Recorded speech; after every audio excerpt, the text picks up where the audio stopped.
Hello, this is Ken Ferry with this week's Boots in the Field report. As we're out there in the fields doing the farm visits this week, we started up in the Tazewell, Woodford County area. Corn up there showing anywhere from tassel to 4-leaf from tassel. This corn that's 4-leaf from tassel, it's already over 7 foot tall. So adding 4 leaves of that is going to add another 2, maybe even 3 feet to this crop. So what I'm saying is we're going to have some tall corn coming to a field near you soon. Many beans are the same way. We're sitting here at waist high at R2. I predict we're going to see some 5-foot plus beans by the time we reach R5. I don't recall ever seeing 2-inch pods on the bottom of a bean plant on like June 25th, something I've never seen before. Tall corn can be managed. 5-foot plus beans, they're just a challenge. But I think we're going to have some coming this fall. Earlier podcast, I said that this year we don't have any early beans due to our planting date. I now stand corrected on that. We are now about 35% ahead in GDUs compared to 11-year average. That big push in May has really put the push on these beans and able to allow them to go ahead and get that early flower, early pod set that we've talked about before. And I think it's these conditions that actually now we could say our later April beans, first part of May beans, are looking a lot like our earlier beans have in past years. We're in Ford, Livingston, Iroquois County this week. Well, there's a different story there. The 2 weeks of heavy rains have really taken its toll, especially on the bean crop up there. Many ponds where the beans and corn were wiped out, meaning that they're gone. Some ponds still have water in them, and there's nothing we can do. And some of the ponds have already been replanted just in time for the second round of rain, which took them out a second time. Some of the questions coming in is, the water wasn't on these fields for that long. How did we lose all those beans? Well, we can handle water on beans for a couple days at 65, 70 degrees. You can survive that. Water on beans in that 85, 95 degree range, it only is going to take a day, maybe 2 to take them out. Now, the good news is it was lethal. Those ponds have nothing in it, so we don't have to worry about cleaning up the existing stand. Outside of the dead zones, there's a lot of yellow stunted beans from being water saturated or waterlogged in that heat. And you can see we're dropping some leaves and petioles. When looking at the nodules, we're finally changing from a tan to a light pink, meaning that the bean is now starting to come back online to making its own nitrogen. And we need them bright pink to turn this crop around to get that bean so it looks like it's moving forward. If we don't get any saturating rains this next week, I predict you're going to see a lot of these fields that are looking tough right now make a big change for the good. So these beans have plenty of time, to get their pod set and get going. So it's we sure wouldn't like to have that any year, have that kind of yellow bean. But being yellow right now is quite a bit safer for us than being yellow when we're in the middle of R3, R4. But I do believe you guys are going to see some relief in that area. You're going to see some of these tougher bean fields finally roll back and turn green on you and get going. Back to those ponds. The question, should we replant these ponds or should we put a cover crop in them? My advice would be to replant beans. Keep your maturity backed up, 3/4s to 3/7s. Plant them in narrow rows and plant them thick, 220,000. We need to keep the weeds under control.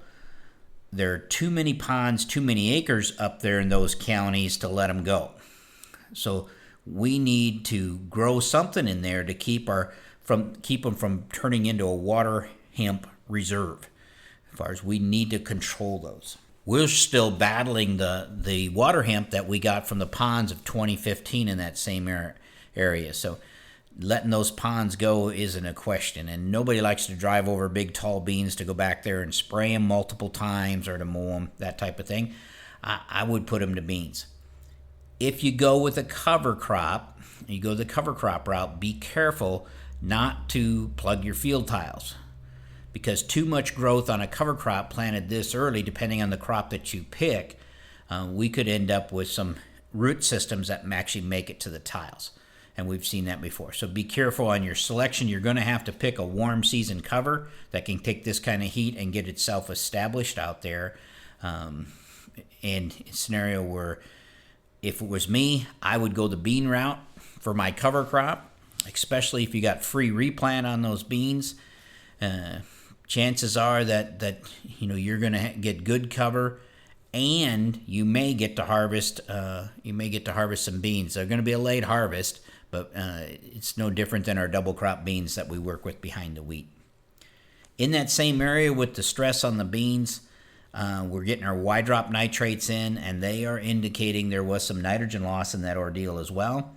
So if you're not sure, it might not be a bad idea to spot check some fields to make sure that you're not cutting yourself short on nitrogen.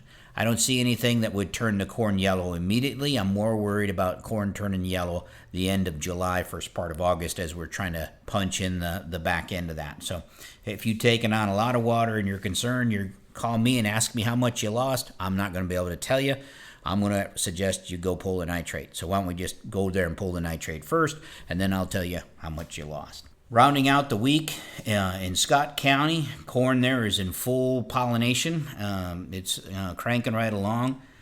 A gray leaf was at or near threshold in the fields that we were in Scott County. One of the fields that we visited was also at threshold for silk clipping. In this case, silk clipping by the Japanese beetle. Good news, though, the pest team was on top of it. They knew about it before we got there and wanted me to take a look at that field. And that field needed to be sprayed with a fungicide as well. So we were at threshold there, and we can take both the beetle and the disease out in one shot. And we're on time not to get stalled out in the pollination side of that. Remember, when you're dealing with Japanese beetle in silk clipping in the cornfields, you need to put a knockdown in that mix. We can take our time killing Japanese beetle, meaning that in soybeans, might be over a 3 to 5 day period. But when we're dealing with silk clipping, we would give up some residual for more knockdown. So we need those beetle out of there as quickly as we can. Like I said last week, this is go time for the pest team. Nothing says dedication like a pest scout walking pollinating cornfields in 110 heat index. That's why you guys get paid the big bucks. That's my plug to get you guys a raise out there. You can thank me later. We have some bean fields getting sprayed for Japanese beetle and cloverworm, so be watching your defoliation there. Don't forget to check these cornfields for rootworm feeding. This week we found half-inch rootworm larvae on traded corn up in Woodford County, as well as first-year corn rootworm in Scott County up next to the river where they're not supposed to be. By recording these sightings and keeping track of what kind of damage and levels you got, we shouldn't have any big surprises of a field sneaking up on us 2-3 years down the road where we have problems. Remember how the fields looked back there at V6, V7? The rougher they look, that's how they pollinate.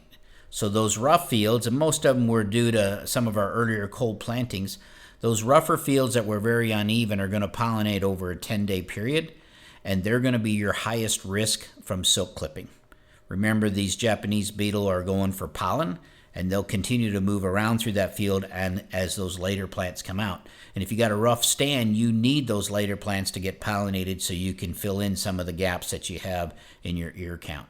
So put the rough emerging fields high on your pest list as far as which ones you're going to scout. Now, walking fields this week, I do see now why so many of you raised your yield goals at side dressing time.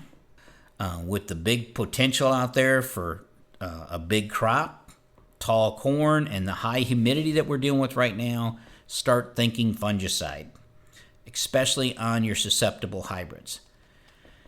This is the makings for a pretty strong gray leaf year.